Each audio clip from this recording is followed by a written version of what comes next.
Para comenzar a charlar, porque te decía, estábamos charlando un poco fuera de la grabación, que volví a Sí, ver Los Jóvenes Muertos y que la película me había pegado muchísimo y me parecía que la sí, lectura de hoy de la película era, no sé, que se había anticipado en algo, porque da cuenta como de si la historia del cine ya hubiera pasado, como si fuera una película del post-cine, un montón sí, de películas incluso anteriores, clásicos y películas actuales pongo dentro de esa enorme corriente, que es sí, como volver en algún punto a elementos totalmente totémicos, como es la juxtaposición de sonido, imagen y la progresión de este sonido, de esta imagen, pero a la vez, cómo la permanencia dentro de la película va generando sentido.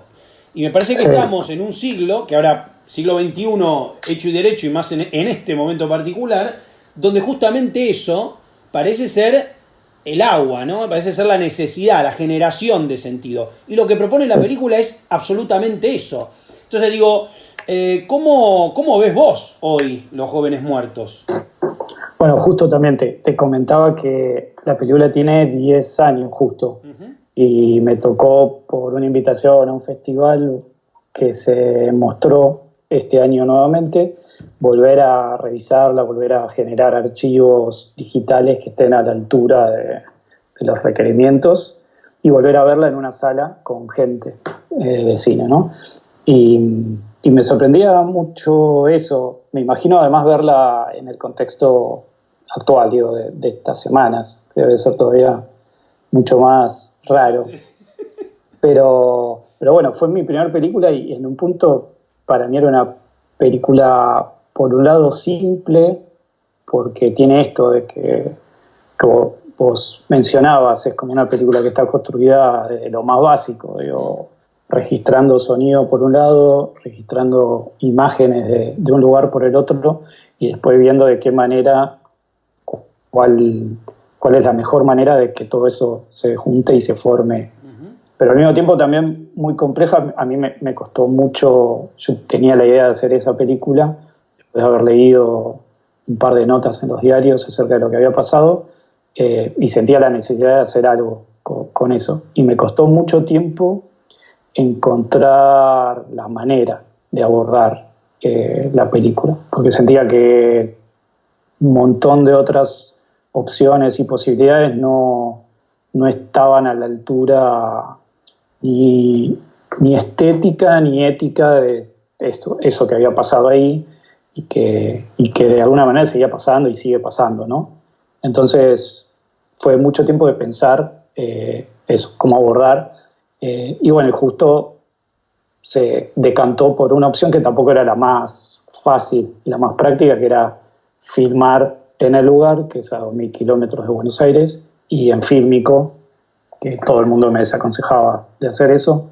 Entonces también hubo todo un proceso ahí para lograr finalmente hacerlo de esa manera y nada, y llegar a lo que llegamos, que yo, nada, volviendo a verla también este año, eh, bastante satisfecho con el resultado, algo que no me suele pasar, pero, pero nada, eso, de verla y decir, nada, hay algo ahí que es como una especie de germen, si se quiere, o de comienzo de empezar a pensar algo de una manera determinada.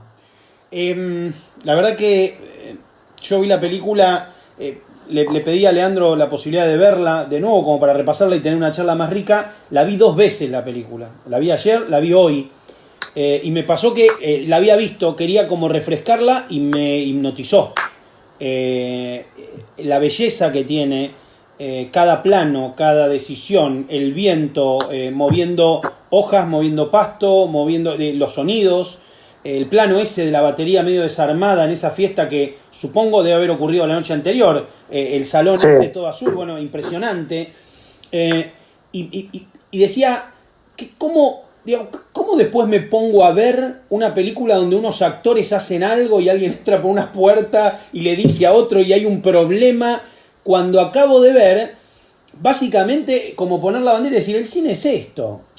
La otra vez en una clase sí, ponía dos ejemplos muy extremos, pero le decía a un alumno, ¿para vos con qué tiene más que ver el cine? ¿Con una chica andando en bicicleta en un bosque, o con una escena donde dos detectives, uno le dice al otro, tenemos que ir a buscar las pistas. Digo, está bien, poner un ejemplo muy injusto para lo que sería lo narrativo, pero obviamente, digo, ¿qué ejercicio? Aprender a mirar un árbol que mueve el viento, ¿qué te parece que tiene más que ver con el cine? Claro, yo sé, un poco estaba empujándolo a la respuesta correcta, claro, pero me parece que no se vuelve de ahí.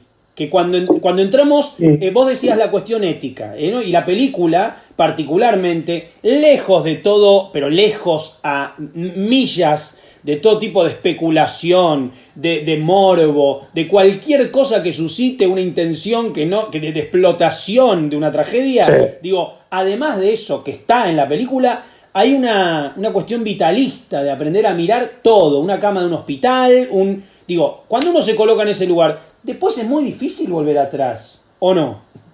Bueno, había una cuestión en relación a lo que decía antes que tiene que ver con lo que decís, de aprender a mirar. De alguna forma yo estaba empezando a aprender a filmar, entonces me parece que como que iban un poco de la mano esta idea de ver por primera vez a través de una cámara y de tratar de compartir con el espectador algo de eso de, bueno, empecemos como de cero, empecemos como antes de ver un montón de otras cosas, veamos un espacio vacío y sobre todo escuchar, que es algo que está como bastante perdido en la experiencia de ver películas. Que muchas veces cuando la película se mostraba y me hacían devoluciones, me decían que era una película como difícil, complicada, por esto de que tiene como planos largos y no pasa nada, no aparece gente por lo menos.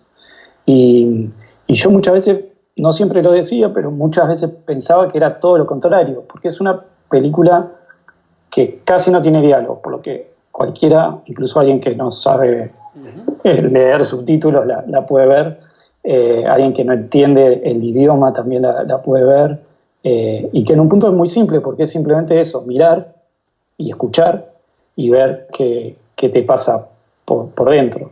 Entonces hay algo de eso de querer intentar aprender a hacer cine al mismo tiempo de compartir esta experiencia de aprender a mirar cine, que me parece que estaría bueno, sin tratar de ponerme en ninguna posición didáctica, sí, claro, ni nada, pero como es un poco, bueno, hagamos un poco de silencio, repasemos un poco, pensemos de vuelta y volvamos a mirar y a disfrutar las películas.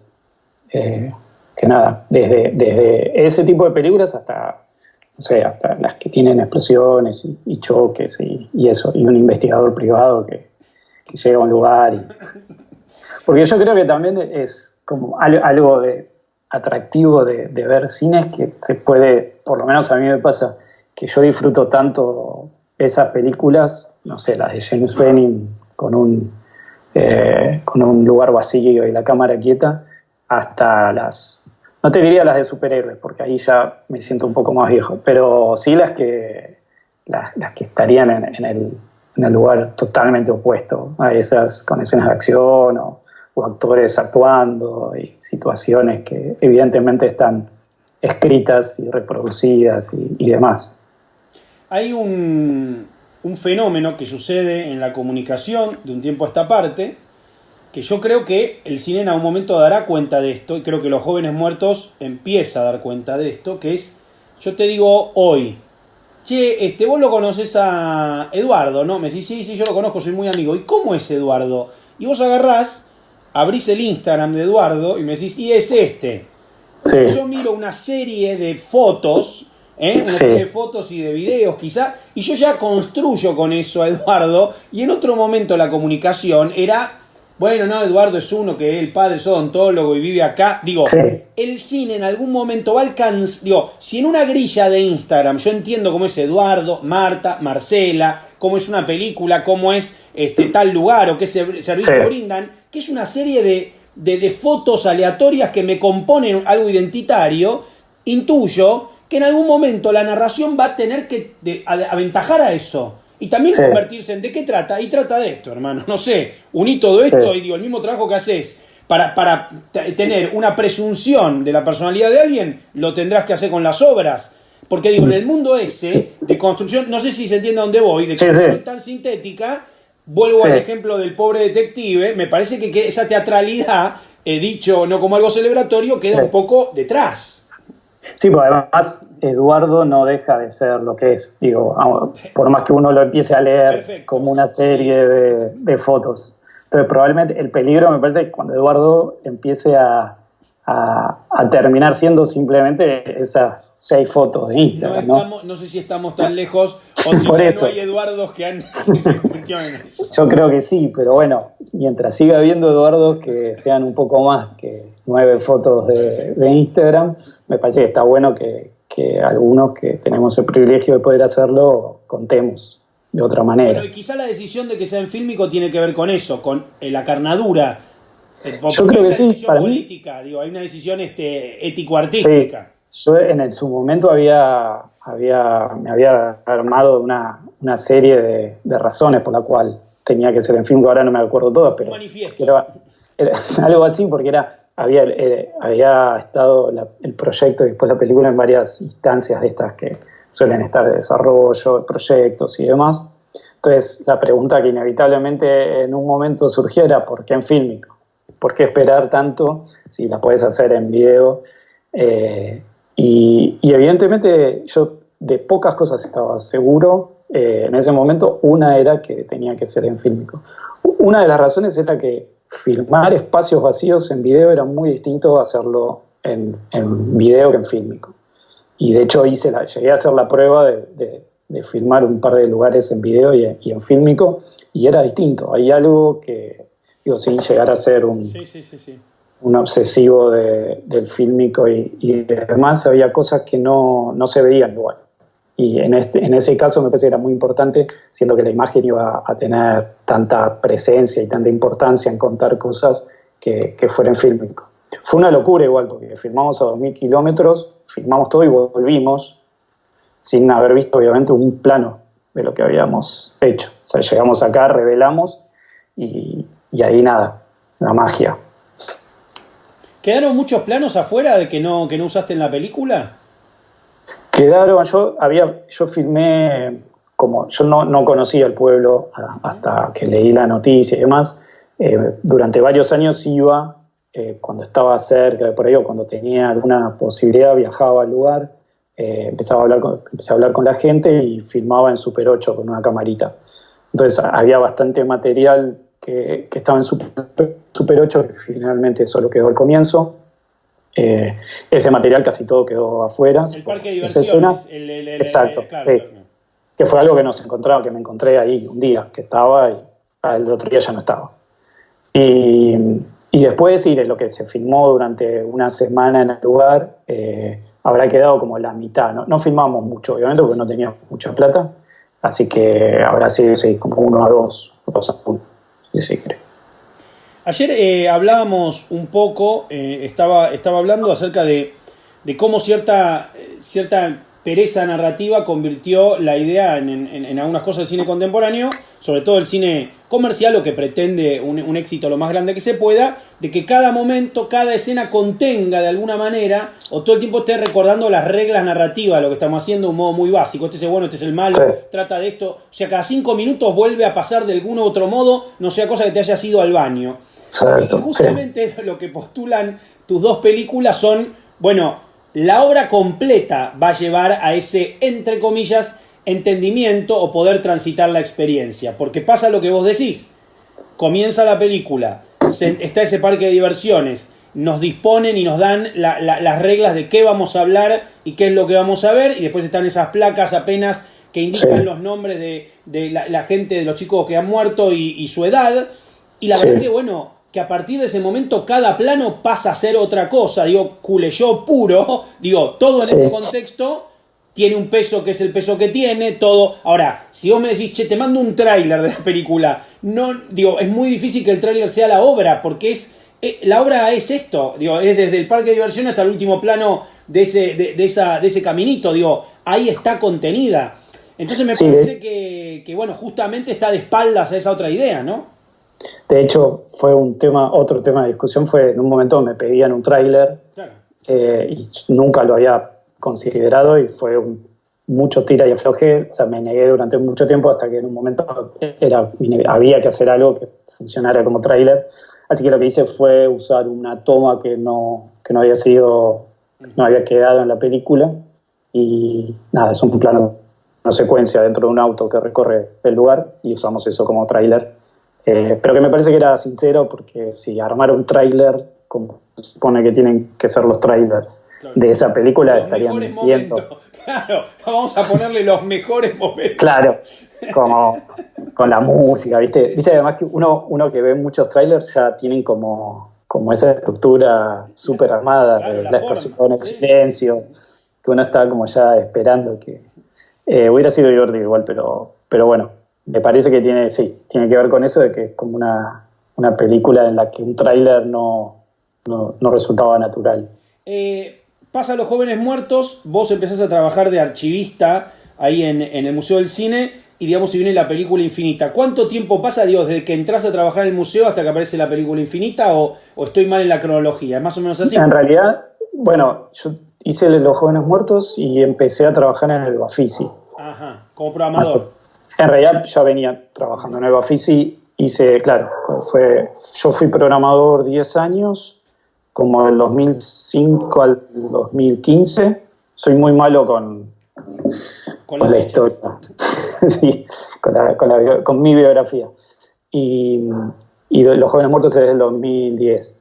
Y en realidad empecé con la idea de la película Infinita antes de empezar a trabajar en el Museo del Cine.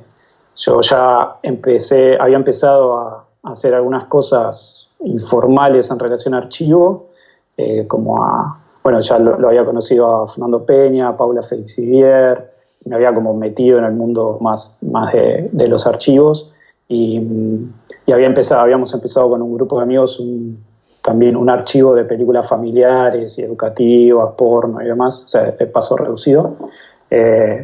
Y empiezo con la idea de hacer algo con el material de películas argentinas que nunca se terminaron. Y empiezo a buscar, fue mucho trabajo también porque no había dónde buscar nada, un listado de información, el material. Y en el proceso ese de estar haciendo la película, empecé, después de irme del museo, del festival, pasé al museo. O sea, cronológicamente empecé antes a trabajar en la película y después en el museo, donde estoy todavía. Aparece en la película Infinita primero unos planos bellísimos de películas que uno no puede creer, rarezas totales. Hay una versión de Sama. Sí. Una versión de Sama, como en una versión de Sama de no sé de qué año, una película con Rosario Blefari, Damián Dreysi. Dos películas con Blefari. Porque la que dispara a la pecera es otra. Claro, no es de Regman, exacto. Perfecto. Sí, eso fue muy gracioso porque hablando con Rosario sobre la película de Regman, un día me cuenta que en realidad ella trabajó también en otra, que no se había terminado, que era esta. La de la que pecera. Exacto, que es una adaptación de Masuns, sí, con Alterio. Espectacular. Sí. Y un poco esa fue la manera también en la que se fue produciendo la película, como que fue siguiendo... Ellos te linkeaban a otra gema perdida en el... En un momento yo venía con la idea de hacer algo con películas inconclusas argentinas y durante mucho tiempo llevaba como una especie de registro cada vez que me cruzaba con algo de información, pero no tenía un corpus, digamos, como para decidirme, hasta que en un momento, fui a trabajar con Paula Singerman, que es la productora, y dijimos, nos ponemos a trabajar, y ahí fue sentarse y empezar a llamar a gente, a buscar en internet, a revisar más concienzudamente bibliotecas, y empezar a hacer un listado, un Excel gigante, que todavía lo tengo, con colores y datos acerca de todos estos títulos, y algunos ni eran títulos, había un proyecto con tal persona y tal persona que no sabíamos cómo se llamaba, pero creíamos que había sido una película sin terminar. Y sí, todo lo que... En un principio, además, no sabía si eventualmente iba a existir ese material para hacer una película. Entonces, al principio fue agarrar todo lo que encontrábamos. Encontrábamos una foto la escaneábamos, encontrábamos un reportaje, lo imprimíamos y lo guardábamos. Y por suerte, después de mucho trabajo y varios años, empezamos a dar con el material físico, porque una idea que atravesaba la película era que las películas hubieran sido filmadas en fílmico y que pudiéramos tener el fílmico, digamos, el material para digitalizar. Y entonces, en un momento sí, empezó a aparecer todo ese material y bueno, y ahí nos dimos cuenta que existía, sí, la posibilidad de hacer una película. La película Infinita tiene uno de los mejores primeros planos de la historia del cine argentino, que empieza y es espectacular. Ese primer plano, como primer plano, una silueta de homicidio y un hombre que la mira, no, es espectacular. Ha sido muy espectacular, una locura, pero fue la única película. Eres un director que está vivo todavía, Hugo Gil, que es muy conocido como director de publicidad. Fue director de publicidad en los 60, 70 y nada, en un momento decidieron juntarse en una casa, se encerraron y empezaron a hacer una película, y lo que quedó es esa locura de lo que algo se ve en la película Infinita. Pero había mucho material de esa película y todo muy espectacular.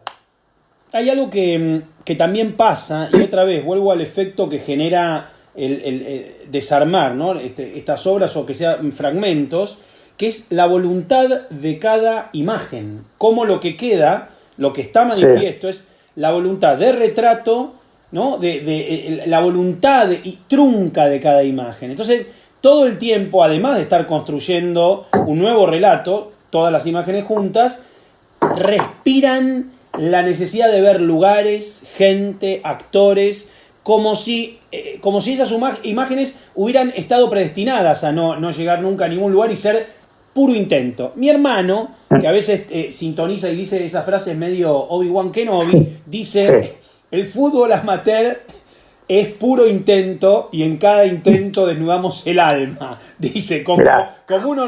Mirá, es muy buena, pero digo, entonces vuelvo a esto, no porque sean amateur estas imágenes, pero como pasa eso, sin ponernos místicos, hay algo de que ha quedado en esas imágenes. No sé si vos, revisando el material, te dabas cuenta de eso, que son imágenes ahogadas, que por algo quedaron ahí, como fue lo mejor que se pudo, fueron los momentos que eligieron, digo, y eso lo tienen, ese peso. Sí. Yo, mirando el material, me resultaba muy difícil seleccionar, o sea, mucho más difícil que si las hubiera filmado yo, porque de todas las películas, incluso las que uno podría suponer que no hubieran sido muy buenas películas, que es un concepto súper discutible, sí, claro. Pero bueno, había, como vos decís, había unas muy bien filmadas, otras quizás menos, o de manera más amateur, pero todas las películas tenían algo que tenían eso, como una atracción. Yo no podía dejar de mirarlas. Y en general pasaba cuando mostraba esas imágenes a distintas personas, que se quedaban como eso, hipnotizados frente a esas imágenes. Y ahí me empezaron a recomendar que hay unos textos de Benjamin acerca de la inmanencia de las imágenes y demás, que en algún momento leí, y que me parece que aplicaba eso. Había algo en las imágenes que eso, como si hubieran aprendido con el tiempo que estaban muertas, o que estaban ahí conteniendo un montón de información y de situaciones. Me di cuenta haciendo la película que cada uno de los planos o de las tomas, en realidad, por un lado, tenían la información que iban a tener originalmente para la película a la que estaban destinadas. Después tenían la historia de por qué esa película no había sido concretada. O sea, había como una historia detrás, si se quiere, de esas imágenes, y que después, al ponerlas en contexto con otras en mi película, terminaban teniendo como otro sentido. Entonces, cuando vemos esas imágenes, esas tres capas de sentido, si se quiere, están todas juntas ahí. Entonces me parece que algo de lo hipnótico y de lo atractivo que tiene que ver con eso, que uno está viendo una imagen, pero en realidad está viendo por lo menos tres sentidos. Sí, claro. Y después lo otro que pasa en la película Infinita también, y tiene que ver con el paso del tiempo, es lugares, teléfonos públicos, calles, edificios. Y pensaba también cuando la veía, cómo a veces tener, digamos, tener que aceptar vivir acá para esas películas, ser de estas calles, ser de estos edificios, le genera una potencia que, entre comillas, la profesionalización de los rodajes que suponen decorados y cierto estándar que tiene que competirle a lo internacional, termina como haciendo lavado todo. Entonces, exactamente esas películas que tenían que asumir que eran magros. Digo, lo que pasa con Rapado, uno ve Rapado hoy y Rapado vive donde vive toda la película y decís, claro, esto tiene una potencia única porque no está renegando del portero eléctrico, no reniega de nada. Y a veces... No, al contrario. Exacto, está incorporado, está... O potencia. Bueno, y digo, no se ha perdido eso, digo, sin entrar en una polémica respecto del cine argentino. A veces extraño eso, sentirme así cuando veo películas argentinas.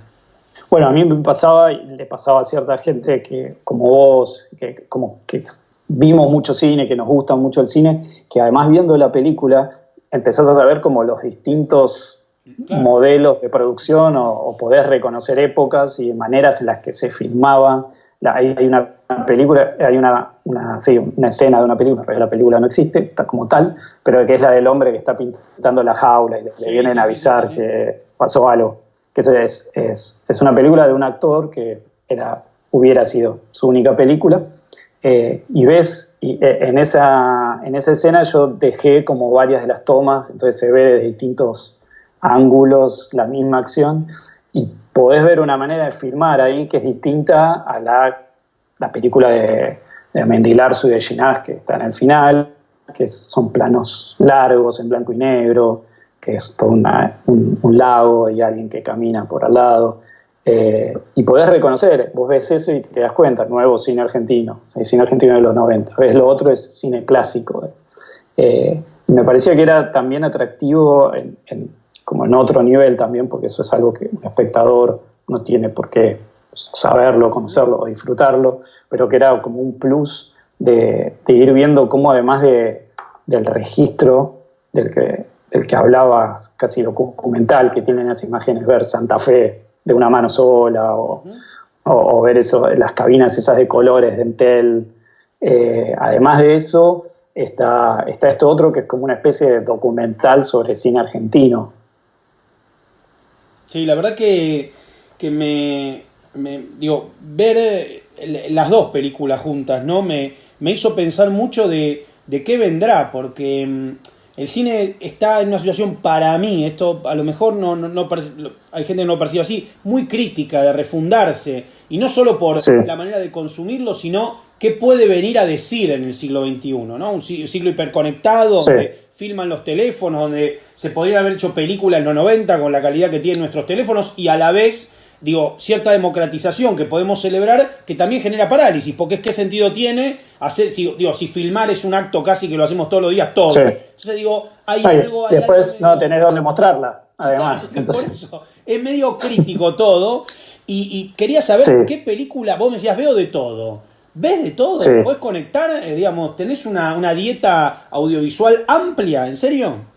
Sí, disfruto. Eso es algo que estoy muy orgulloso después de haber trabajado durante 10 años, de ver películas, de que eso no haya matado mi deseo por seguir viendo películas.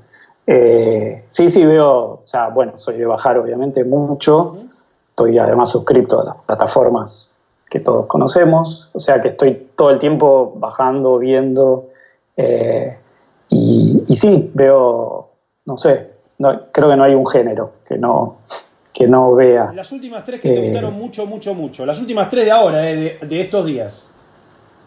Y vi Retrato de una mujer en llamas. ¿Qué tal? Tengo para verla y todavía no la vi. Es muy buena. O sea, supuse que me iba a gustar porque la había visto todas sus películas anteriores y todas me gustaron. Estaba sospechado un poco, en general soy reacio cuando todo el mundo opina algo para bien o para mal. De una película llego como con cierto resquemor, pero no, la verdad a veces es cierto. La disfruté mucho, es muy linda, por suerte tengo un proyector, entonces la pude ver también como más o menos en buenas condiciones. Vi también Los ojos azules de la muñeca rota, una especie de giallo español con Paul Naschy, que me gustó mucho. Igual me dicen que el director tiene otra que es mejor. El grito que sale de la...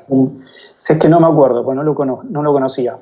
Creo que la otra se llama El grito viene de la tumba o algo así. El grito viene de la tumba. Así que esa la tengo también ahí bajada, así que la veré. Esas son dos. ¿Y qué más vi? Ya ni me acuerdo.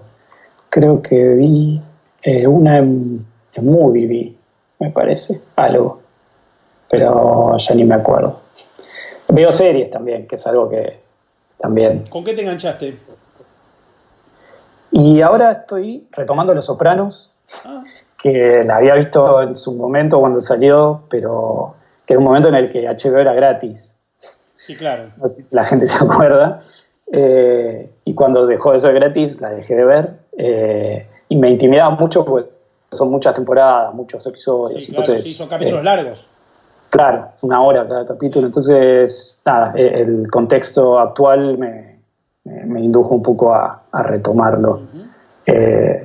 Y después, y que yo de repente también estoy terminando Sex Education, que me había quedado colgada, como muy ecléctico.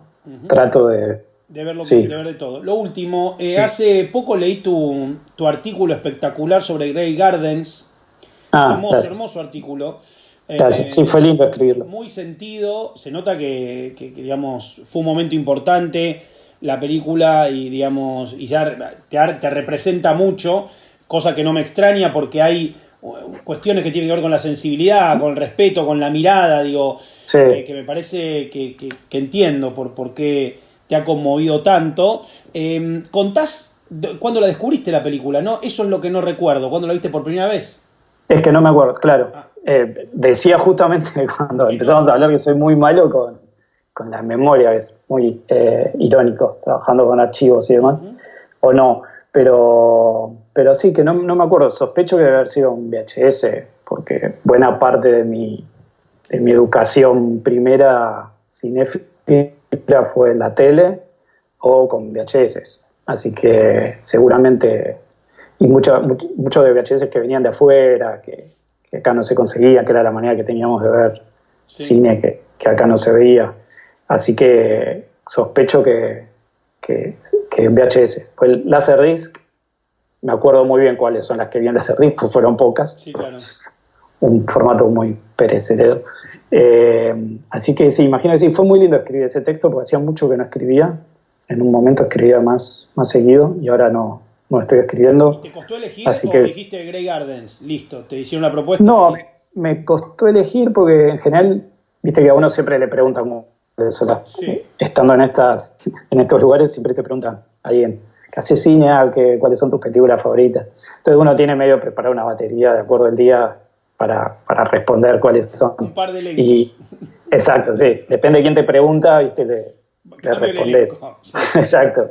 Y en general Grey Gardens es una que aplica muchas situaciones porque se la podés recomendar a alguien que no es muy cinéfilo, porque es divertida, es sensible. Digo, todo el mundo puede conectar fácilmente. Y nada, nunca escribí nada sobre ella y me parecía que había estado medio como, o sea, después se hizo una película, se volvió a editar, como que se hizo la versión esta ficción, que rarísimo. Sí, la de Drew Barrymore y Jessica Lange. Exacto. Una película. Una cosa que no tiene sentido alguno. Rarísimo, sí, muy raro. Pero bueno, bienvenida a las cosas raras, qué sé yo. Buen intento. Bueno, está el musical, es como como una película que sigue estando presente y me pareció que era una buena opción, porque si no tenía que volverme a alguna más vieja y más oscura y tampoco quería hacerme el cine oscuro. Claro. Sí. O no sé, podía elegir una idea también, la de Miguel Carlin, pero tampoco me quería hacer el moderno. Entonces me parece... tengo un recuerdo, por ahí no eras vos, pero me la voy a jugar. Yo creo que nos hemos cruzado muchísimo en muchas fiestas hace muchos años, un par por lo menos, pero estoy seguro. Y tengo un recuerdo que me quedó, siempre me quedó grabado. de estar en una cocina, no puedo decir la casa de quién, pero no puedo decir la casa de quién, no porque sea un secreto, porque no lo recuerdo. Una de esas fiestas que está la gente, que toman birra, que todo el mundo tiene que ir a servirse solo, y hay unos vasos de plástico. Y había un chico con una mochila puesta, hablando con un entusiasmo gigante de Slacker, ponele, o Days and Confused. Y yo estoy seguro de que eras vos. Puede ser. Es probable más Slacker que Days and Confused. Era una de las dos y era ese chico con mochila, pero que estaba como en un trip, con una alegría y con un amor por la película que era increíble. Entonces, después cuando te volví a ver ya más crecido, yo también más crecido, dije, sí, este es el pibe que hablaba de Slacker. ¿Entendés? Chico con mochila así, porque yo viví todo el tiempo, o sea, soy de Olivos, entonces empecé a venir a Capital de como que te ibas de más viaje tarde. Siempre. Exacto, entonces salía, viste que cuando uno de provincias, venir a Capital es salir, entonces salías con la mochila y volvías a la noche. Entonces, sí, una buena parte de mi vida era con mochila, cuestas y libros y VHS y demás. Bien. Yo no sé si no te acordás que nosotros pasamos Rockabilly. ¿En dónde? En el Independiente. Claro. Sí, que hacíamos con Peña y los chicos de Haciendo Cine. Claro, en el Abasto. No, en el Atlas de Coleta. Ah, claro, el estreno entonces. Claro, sí. Sí, el estreno de Rockabilly, claro. Exacto. Un cine que ya no existe. No, más o menos. No, es un templo ahora. Ahora es un claro. Escaleras para abajo. Bajando de las escaleras, exacto. Perfecto, sí. Eso en el año 2000. Más o menos, sí. 90. Sí, porque fue 2000-2001 que hicimos eso. Sí. Bueno, una de las noches más felices de mi vida. Creo que fue cerca de mayo. O sea... No me acuerdo. Y bueno, pero está cumpliendo 20 años ese momento. ¿Tenés una buena copia de...? No, tengo una copia en VHS y está subida en 4 partes a YouTube. Es un desastre. Tienes que hacer algo al respecto. No, es que es en High 8, es muy triste. Fue filmado en High 8, o sea, ya la generación para editarla se destrozó, digo, es como un video arte choto medio... ¿Tenés algo parecido a un máster, ponele? Sí, tengo un beta. Bueno, de ahí se puede sacar algo. Y de ahí se puede sacar algo, pero yo no, digo, si ves los 5 primeros minutos de YouTube, decís, no sé si te van a sacar algo. Pero sí, yo creo que quedó como una de esas cosas callejeras medio, obviamente con la larga sombra de Perrón encima, pero bueno, es eso, ¿no? Es el intento desesperado de unos chicos hacer una película en 12 días. Excelente. Tenés que venir al museo y lo digitalizamos. Pero digo, lo digitalizamos. Con el beta. Me voy con el beta al Museo de Rockabilly. Con el beta bajo el brazo. Ahora que tiene 20 años, sí, me voy. Cuando podamos volver a los lugares, me llevo el beta. Quizás ya son 21 años. No, y aparte me gustaría ir, así me mostrás los archivos secretos, recorremos un poco, vemos alguna cosa. Por supuesto, seguro. Algún rarity. Sí, de una. Bien, queda hecha la invitación. Muchas gracias por esta comunicación. Por favor, gracias a vos. Y por ese cine bellísimo, que la verdad me ha dado vida este fin de semana. Muchas gracias, igualmente. Por favor. Un abrazo.